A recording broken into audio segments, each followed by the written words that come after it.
tasgabbaanii bakkuma jiranitti mataa ofii gadi qabachuu caalaa wal hubachiisa. Waan bicha waan ngulum beekutus ni waan isa yu gaafa tokko immoo mana guutu sochuu habari waan jigu fakkaata. Yoo mee'anne gaafa kam? Kama si tokko sanoo gaawwaaka. Kanaafuu tasgabbaa'uu yeroo kana akka biyyi ta'e taata malee fiigde immoo fayyaa kana ol dhabamu. Ta'uu ta'a.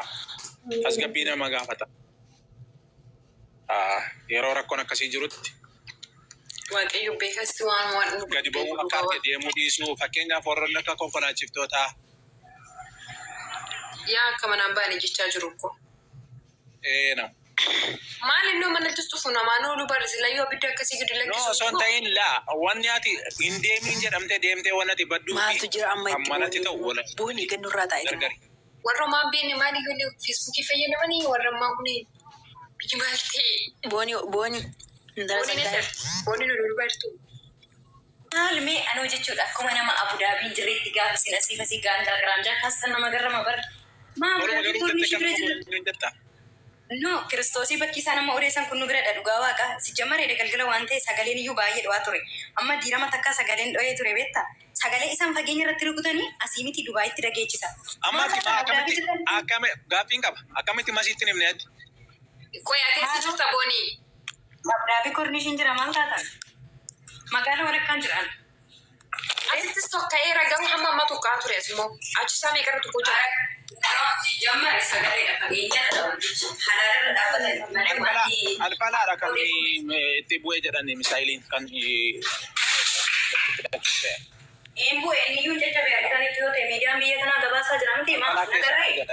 Jajjabeera tokko argiran. Koo hin bu'ee malee ta'uyyuu jechuudha fakkeenyaaf amma xiyyeeffannaa guddaan kan kenname badaliyaa asii beekuu yoo ta'e dhugaadha badaliyaan sun. Bakka si jambara amma jiraanni nu gaa bakka jiraanni irraan dhumna maara koo qaba. Yesus maal agarree jiraanni? Maqaa dhalootatiin jirrattee moo akkasumatti jirta maqaa dhalootatiin jirta? Maal jechuu? Maqaa dhalootaan jijjiirannee taa'amnaan dhaggeeffatu maqaa dhalootaa yoo jijjiirratiin abaarsa biraati kun. Maqaa dhalootaa jijjiirratee taanaan ilmoo tokko lafa keessee maqaa dhaabuu jedhamtee taanaan rakkoo qabu. Ilmoo miti fiiyyuu ilmoodha ilmoo qabaayi. Wachi bakka kana manna amma duruma isaa dhufuuniif ture kan daftee deemtu. Nugaa jireenyi biyya lafaan nutti cimatee rangaangaa. Ati amma kosta ati ammaa fi osoo amma waa si biraa hantuunni waa kosbote. No, maadii garuu akka seeraan ati maala biloogee deemee yaarratee waan arge odeessuun kun. Araan ta'uu dhugaa rabbii Masin jedha booni. Ijoolota yaada qooda walla. Nkosti kun seenaa kana gad darba. Seenaa nagaan ibidda keessii faatu maa bolloltuu sana gabuusee akkan jireeni ani nugaa bakka jireenyi biyya lafaa quufne irra nu jiraanne irra dhumnaan jedhee maa rakkoo qaba. Ilaamee san soba jedhe dhaggeeffate ganama sa'aatii 7 walakkaa beektasa guyyaa jechuudha. Hundumtu ani koo namatu dhufee girgiddaa natti rukutan see rabbi anatu dura ka'e asiin naanneenna numtuu hin jiru.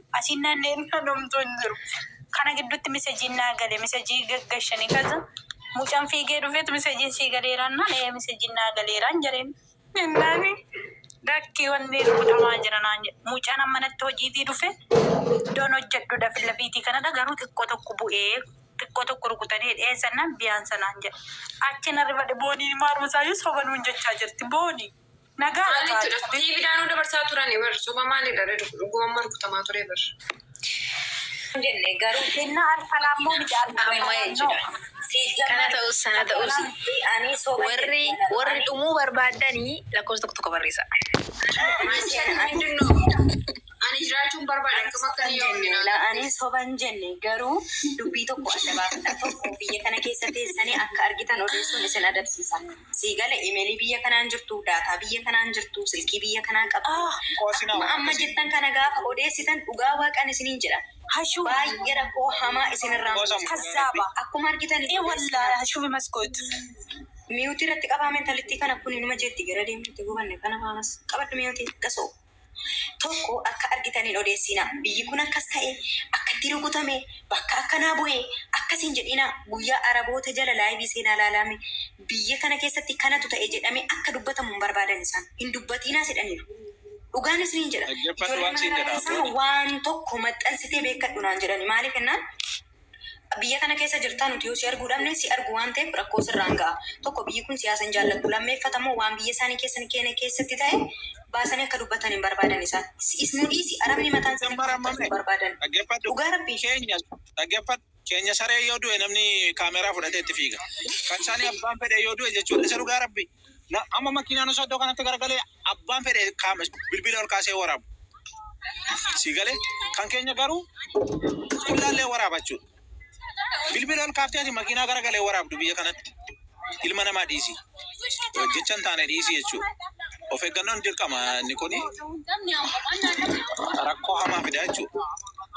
Isa kanaafuu akka argan haasa'uu dhabuu maal yoo dhiifne maal ta'a afaan keenya walitti qabannee warra hin beekin. Yaa inuma darba garuu kisee dafiidha malee biyyi kun balleessa waan hin qabne. Kanaafuu akkuma isa kan keenyaatti jennee biyya ormaa keessatti waan argine haasa'uun akka aarsaa nama kaffalchiisu beekamaadha. Of eeggannoo gochuun bareeda. Yaa nama. Masii akkamidha mucaan bilbila sii kaasee? Masiinoo na taa'e maaliif biyya bartu? Fayyumayyuun boo'ichicha jammaruuf No, ilaali barri maali dhagaa jirta guyyaa mucaan naa bilbilaa ture ani immoo biiziin ture beekta ijoollee wayii faana waan proogiraamii qabuuf silkiitiin isa waliin haasa'aa ture waan sirreeffadhu jirtu. Achi yeroon an silkii kallattii haasa'u obboleessi koo naa bilbilaa ture. Indee kallattii isaan jiran irra waan sun immoo kan bu'u. Rakkoon qabu bakka waan biyyaaf ta'e waan ta'eef hin cinqamina. Du'aa godhaa aga dandeessan ijoollee immoo wanni kamuu yoo mudate barbaadan akka maaliin. Anu akkasitti dhaga'e gara alfalaatii kan inni itti bu'ee jechuun dhaga'e. Guruppii dhaloota qubee jira achirratti maxxansanii. Nu biradha lakkisa nu bira nagaadha. Alfalaa miti alfalaan jiraadha alfalaan nagaa. Alfalaan bal'aadha mucaa alfalaan gadiimiif sadiidii qaba na caalaa beekta alfalaa keessa taaksii hojjetaa ture. Dheeressaan fa'aa mucaan dheeressaanii poosteen jiru booni. Dheeressaan poostee jira. Akka maxxanfamettani sitti maayira isa maxxanfamee sitti maayira anachi hin jiru. Innaa hundaafuu rabbi nagaa haa buusu jedhaati. Dhimma keessan dhimma qabdan itti fufaa. Wal gorsuu malee.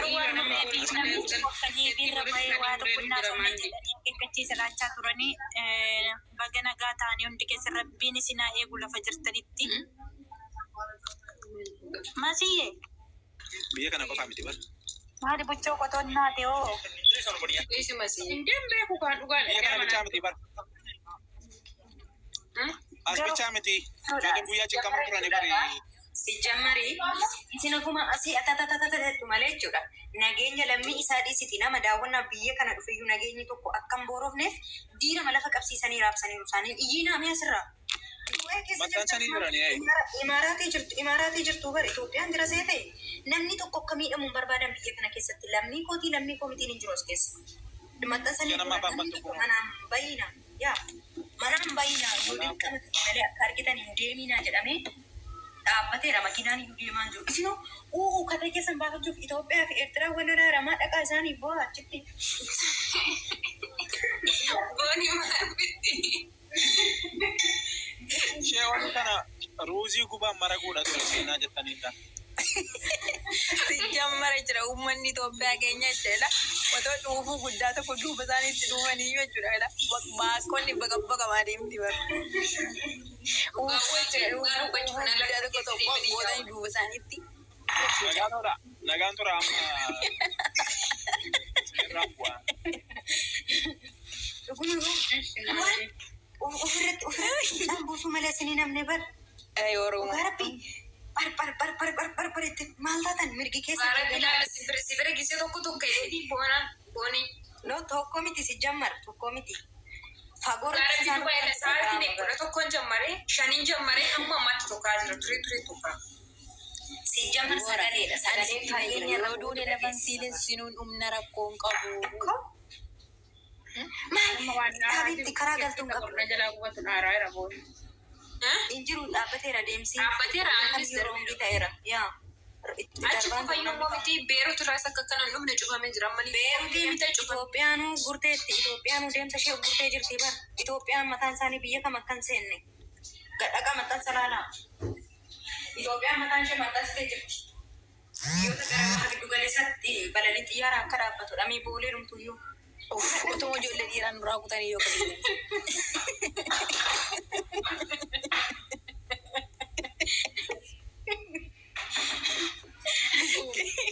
Keessa maarii keenya waan.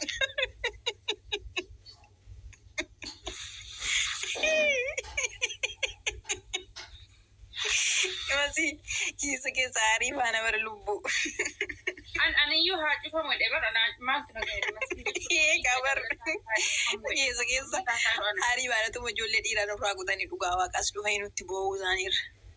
haa kutan wallahi maaltu na habibti.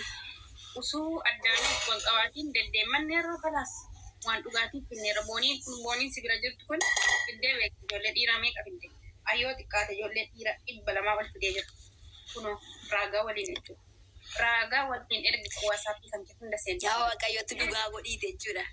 Boolee Dubaayii, boolee Itoophiyaati dhiira tokkas nuti hin dabarsin hin dandeessa. yaa rabbi hin dandeessa ijoollee kan warran viizaa baasee warran tikkeettiin isaanii bahee warran paarkoodii isaanii murame yaa rabbi naa dabarsi. Erga isaan Itoophiyaarraa erga isaan ayyaana milishaa fidanii dhufanii kun hojii eegumsi nu duukaa dhufe. Nutti fidanii dhufanii jennee isaan. Hundee isaan gara isaan deemanitti as dhufanii nutti boo'uu isaaniirra achuma ta'anii haguuggatanii jira achuma ta'anii. Faabikuma kudhanii geessisaa kan dee faabikuma kudhanii geessisaa maal taatu ni yaajama akkeera. Itti shuufii kun rakkoon jirattan okee taagii godhaanii katarii waliin illee jechuudha.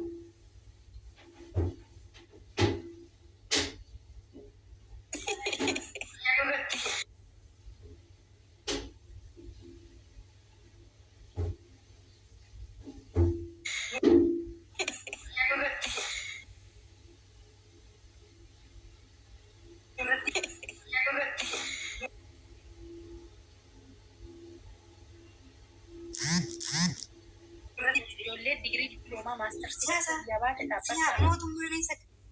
Mootummaan dhaqaa ciciisaa dheeree isaan ciciisaa jiru hojii hojjechaa hin jirani. Maatti isaan beeka mootummaan. Duutee jiraattee isaan hin beeku mootummaan sababa. Bu'aariyyuu mootummaa kunis xiqqaa. Biyya biraan ibsuun ibsuun ciciisaa jiru. Siyaasa baqannee dhufnee dhummoo mana jaasaa ciciisu.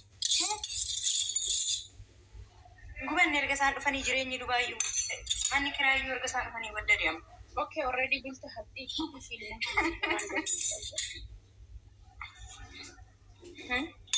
Amma durii Dubaayin tasgabbii qaba. Amma kun jalaadha. Ayyaana milishaa achi fidanii dhufani. Seenaa. yeroo isaan akkam. Seenaa nuti kaafadhu gara biyya biraatti yaalla nuti biyya kana gadhiisne. Taa'aatu. Maatii. Kan akkam jirtu jirta. jira galata rabbii. Bareedaa nama jiraattan dhugaa.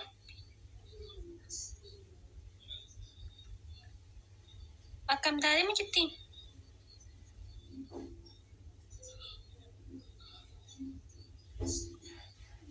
Okay, ana قلت حقي وما حتى فاصلت الحين قالت بتودي ميديكال فخلاص سيدي ما في مشكلة عندها خلي شيل باسبورت تودي ما في مشكلة هتقول لي عندك 5 تودي مرة واحدة.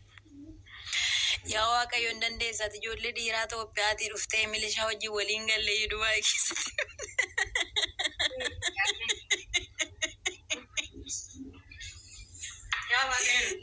Dubaayii baxabbataa jiranii yaa Waaqatu nurraa qabi hin dandeessa. Waan dadhabdee hin qabdu. Ijoollee dhiiraa maaliif abbaan qabdanii moo akka Achi yookaan milishaa suunfachaa ol turanii as.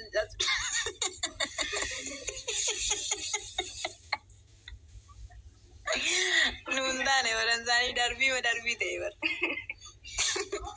Gara deemanitti giiftii koo dubbii nutti fidanii bara. Biirti fidanii dhufanii bara. Gooftaan immoo akkuma jedhe kana godhe dhaabee amma jechuudha. Qaxxedhu bara silaa. Isarra hojii malee ni. Warra asii jechuudha. Ayyaanni warra biyya kanaa ka'e warra asii biyya taadachaasu inshaallah. Amiin. Dhugaa Waaqayyo. Uff. Gubanne baram. Isaanumaaf jennee jireenya Dubaayii nu jibbisiise. Surree bal'aan erga isaan dhufanii dhufe. Abi bitatti surree bal'aa argitee dhiira surree bal'aa uffatuuf dhiira qomxaa uffatu argitee naa eessatti hin gaafati lubbuu Dubaayii. Hin cufamee